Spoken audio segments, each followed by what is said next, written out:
We will be talking about the unity transformation in qubits in general.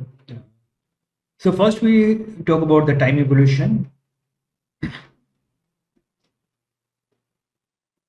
In mixed states, when our system is in a mixed state, represented by a density matrix rho, then how does the time evolution looks like, and what is the how does the Schrodinger equation transforms?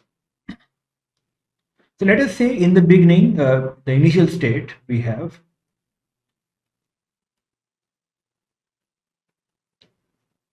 we represent it by a row of 0, where 0 is stands for the time here, and it can be written as sum over I, pi, and phi I 0. So we are choosing a preparation method for the initial state in such a way the probabilities are time independent and only the states are time dependent. From the pure states, we know that psi of t is given by unitary, which depends on time, psi of 0, where the unitary u of t is given by exponential of minus I times the Hamiltonian times the time over h bar. This is the solution of the Schrodinger equation for pure states and time independent Hamiltonians. So from here we can say that every individual state phi I will go to phi of t given by u of t acting on phi I of 0. So every pure state in the ensemble will satisfy this time evolution. So we can substitute it and get rho of 0 goes to rho of t, which is given by sum over I, pi, phi I at t, phi I at t.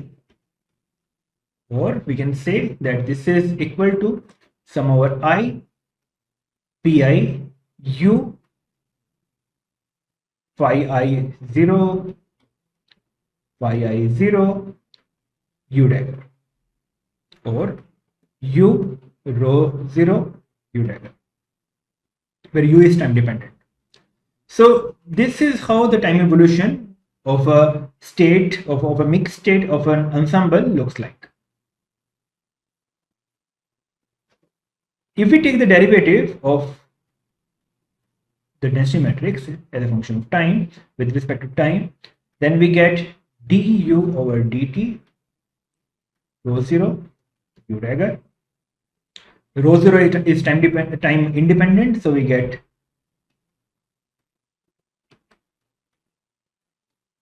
du dagger dt. Du dt is d over dt of exponential of minus h t over h bar, which can be written as minus I h over h bar exponential of minus I h t over h bar, or we can write it as minus I h over h bar. Similarly, du dagger over dt will be I h u dagger over h bar. In fact, we can just take the Hermitian conjugate of this equation and we will get, but when we take the Hermitian conjugate, it will be I u dagger h over h bar, not I h u dagger over h bar. But u is a function of h, solely a function of h. There is no other operator here. So u and h commute. So this is equal to, we can write it in any order, h u dagger or u dagger h, doesn't matter. So with this we get rho d rho over dt to be minus I h u rho 0 u dagger over h bar plus I h u rho 0 u dagger over h bar.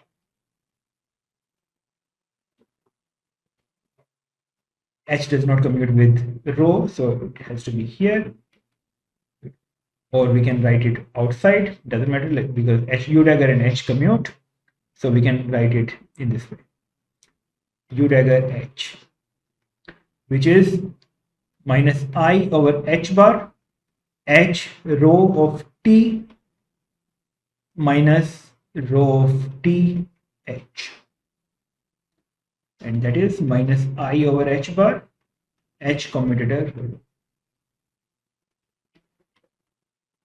So we started with the time evolution of pure state given by Schrodinger equation, and we derived an equation, dynamical equation of a density matrix. This has a name, it's called von Neumann equation or Liouville equation or von Neumann Liouville equation.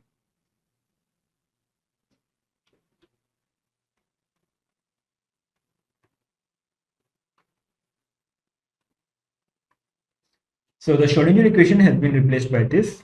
Even if you call it Schrodinger equation, I will not mind, but then it has a name. It's called von Neumann or Liouville equation or von Neumann Liouville equation.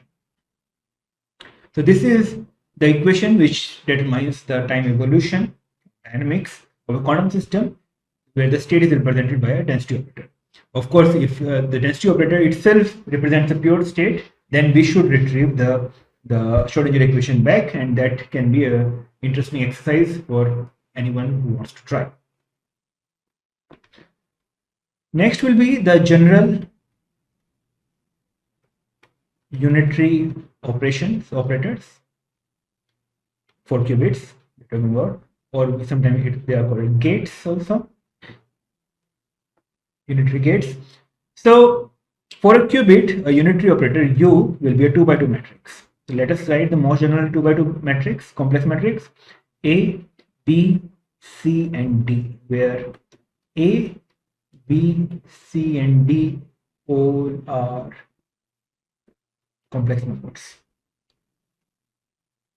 Now you need to satisfy certain equation, namely U dagger, U dagger should be identity for it to be a unitary operator.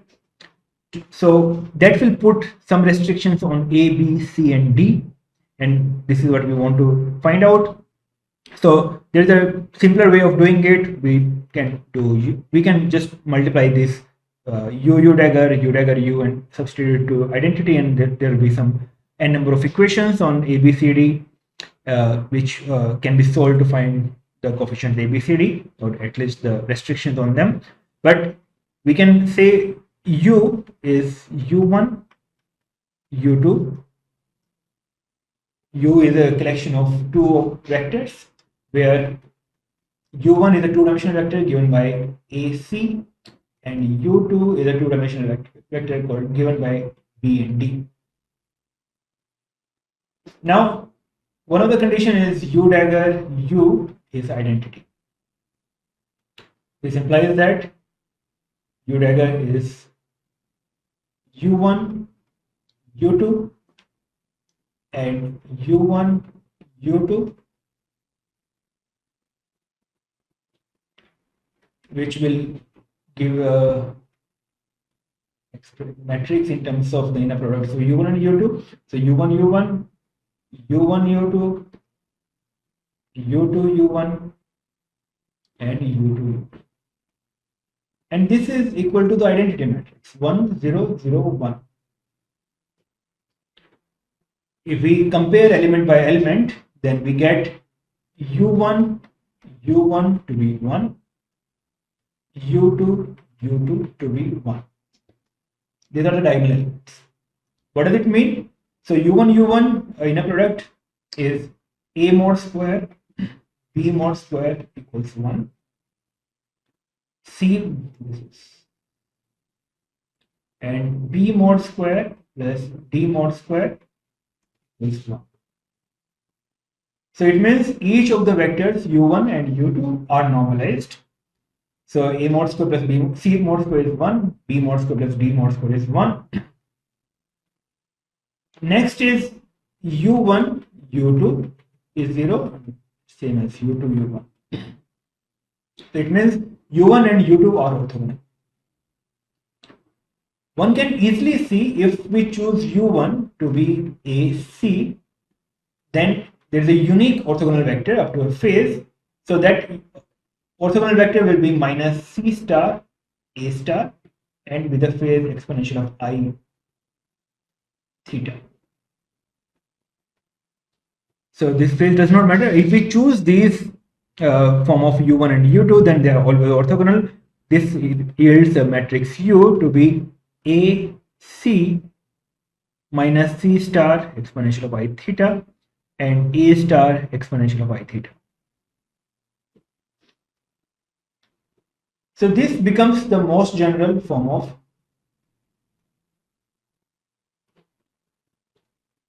a 2 by 2 unitary.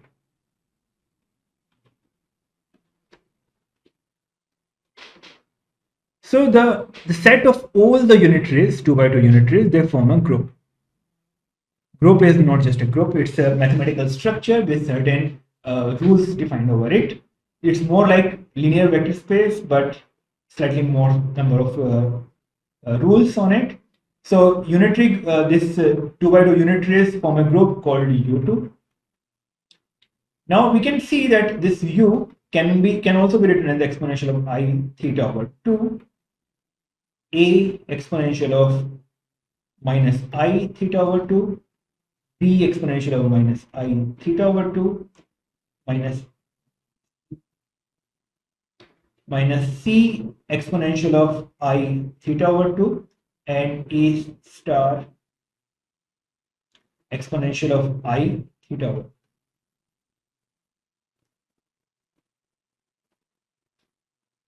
Now if we define alpha to be A exponential of minus I theta over 2 and beta to be C exponential of minus I theta over 2, then we get U to be exponential of I theta over 2 alpha beta minus beta star alpha star.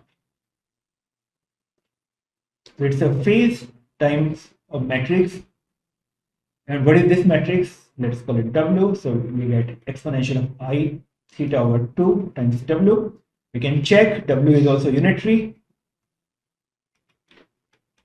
with one additional property, that determinant of W is 1. Such unitary operators with determinant 1, 2 by 2 unitaries with the determinant 1, they form a group, another group, which is called SU2. Special unitary 2 by 2. Special unitary and 2 by 2. So special unitary 2 by 2 group is the group of all the unitaries 2 by 2 unitaries with determinant 1. So the difference between U2 and SU2 is the phase exponential of I theta. So any U2 element can be written as some phase times SU2. So we will be using U2 and SU2 interchangeably unless specified explicitly.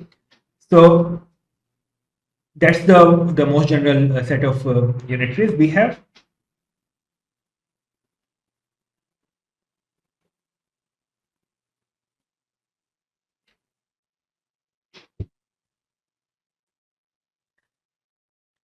Now let us recall that any unitary operator can be written as an exponential of I times a Hermitian operator.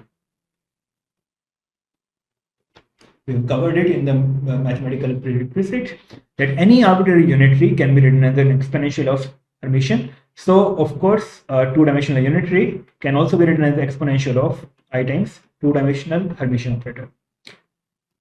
H being two-dimensional Hermitian can be written as sum over mu 0 to 3, H mu, sigma mu, where sigma mu's are sigma 0, sigma 1, sigma 2, sigma 3, which are identity, sigma x, sigma y, and sigma. They are the Pauli operators. And H mu are the real numbers. Now, identity, sigma 0, commute with all the others. So we can write as exponential of I H0 times exponential of I sum over I j Hj sigma j from 1 to 3, or we can write it as exponential of I h0, not h bar, it's just h, exponential of I times h vector dot sigma vector. H dot sigma vector is just hj sigma j sum over j. And this is an exercise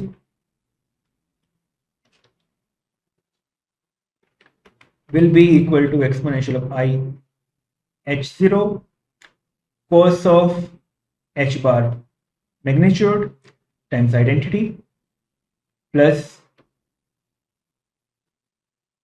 I sine of h bar magnitude times h direction h bar dot sigma vector, where h cap is h vector divided by h magnitude is a unit vector.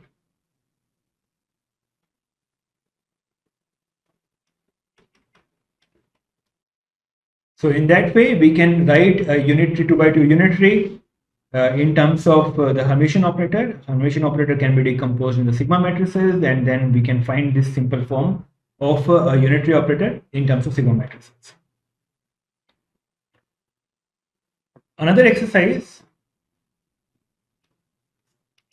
is prove that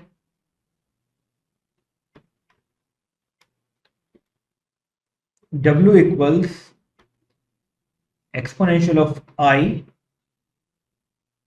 h vector dot sigma vector, where this there is no identity here, has it belongs to SU2. That is, prove that this is unitary and prove that it has determinant 1. Now we will discuss the action of a unitary operator U on pure states. So for that, let us take very simple examples. U, let us take it to be exponential of I theta sigma z, where we have just one Pauli operator sigma z and not y and x. And since why we have chosen this thing, because sigma z is a diagonal matrix, so exponential of a diagonal matrix is also a diagonal matrix, and we get exponential of I theta. It's actually conventionally we take minus sign here, so minus theta 0 or theta by 2, 0 exponential of I theta over 2. Now, what will be the action of this? Let me call it alpha, because we already have theta somewhere else.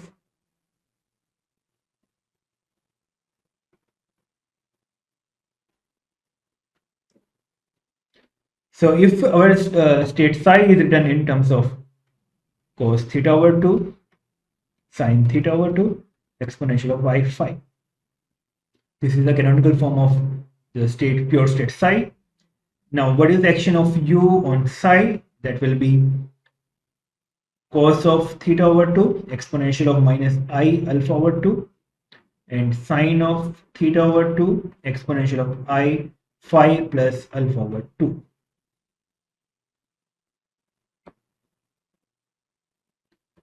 We can take exponential of minus I alpha over 2 common, so that first element is real. Cos of theta over 2, sine of theta over 2, exponential of I phi plus alpha.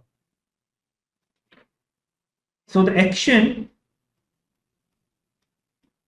of u, which was exponential of I alpha over 2 minus I sigma z, is to perform the following transformation: theta goes to theta and phi goes to phi plus alpha.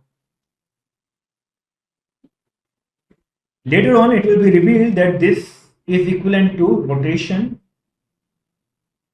about z-axis by an angle alpha.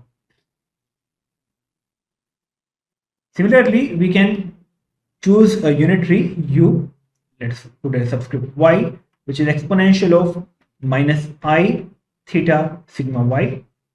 By using the expression we used earlier, we can get, by using this expression, we can calculate that it will be cos of theta times identity minus I sine of theta times sigma y, which will be cos theta minus sine theta, and cos theta. If we take a state with phi 0, then we get, why I'm taking theta here, should be alpha, so that we don't be confused, this theta with the theta of the state, alpha, alpha, alpha, alpha. Cos of theta over 2, sine of theta over 2, we are choosing a state with phi 0. Then uy acting on psi will result in cos of, conventionally we should put 2 here, reasons will be clear soon. Cos of theta over 2, cos of alpha over 2 minus sine of theta over 2, sine of alpha over 2, cos of theta over 2, sine of alpha over 2, and sine of theta over 2, cos of alpha over 2, which is nothing but cos of theta plus alpha over 2 and sine of theta plus alpha over 2. So the action of uy is to take theta to theta plus alpha. Phi we do not know because we have put phi to be 0. So this will, later on it will be revealed that this will be a rotation about y-axis by an angle alpha. Similarly, u n cap, which can be written as exponential of minus I theta over 2 n cap dot sigma, where n cap is unit vector. This unitary will be equivalent to rotation about n cap by an angle, again theta, not theta, alpha, by an angle alpha. We will know what is the meaning of this rotation, what is this space we are talking about when we talk about the Bloch sphere. But for the time being, we can think of it as some kind of rotations happening in the Hilbert space, which is equivalent to rotations in the three-dimensional real space. Okay, and that correspondence will be established later on. One very useful decomposition in terms of unitaries of 2 by 2 unitaries is the Euler angular decomposition.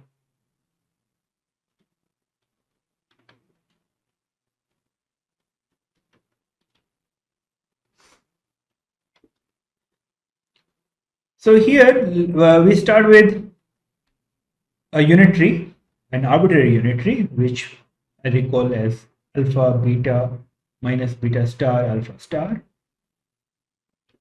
This is the SU2.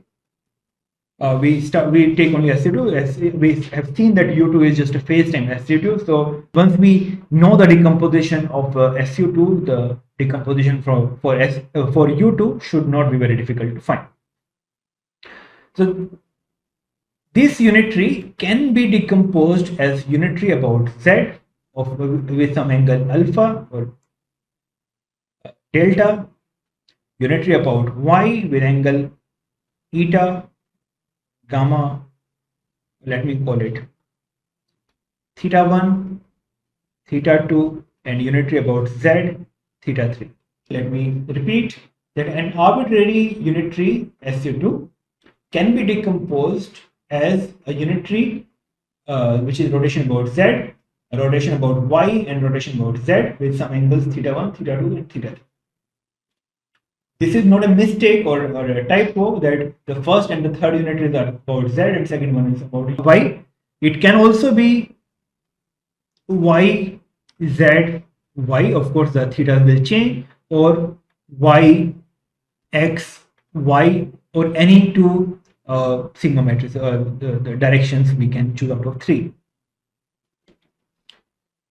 So we take u to be alpha, which is a exponential of I theta, and beta, which is b exponential of I gamma, minus beta star and alpha star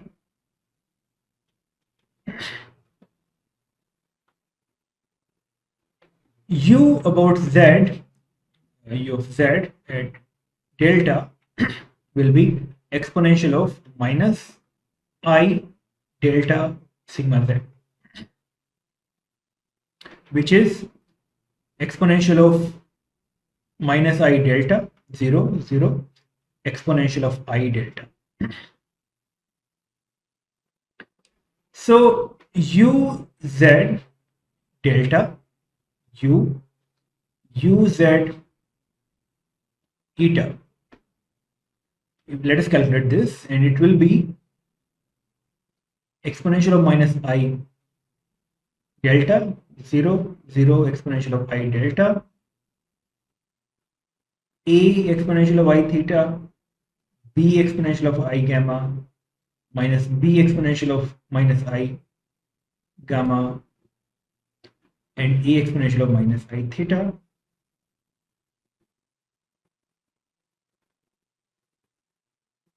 e exponential of minus I eta 0 0 e exponential of I eta.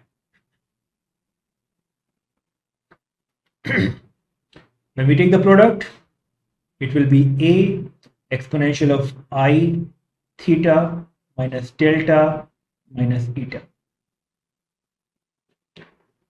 minus b exponential of minus I gamma plus delta minus eta, b exponential of I gamma plus delta minus eta, and a exponential of minus I theta minus delta minus eta. Our aim is to show that for some choice of delta and eta, this whole matrix can be made real. And why do we want to do that? Because we have seen earlier that the rotation about y is a real matrix. That is, it's a real matrix. For whatever value of alpha we want, it will always be a real matrix. So we want to choose delta and eta in such a way this product of three matrices is real.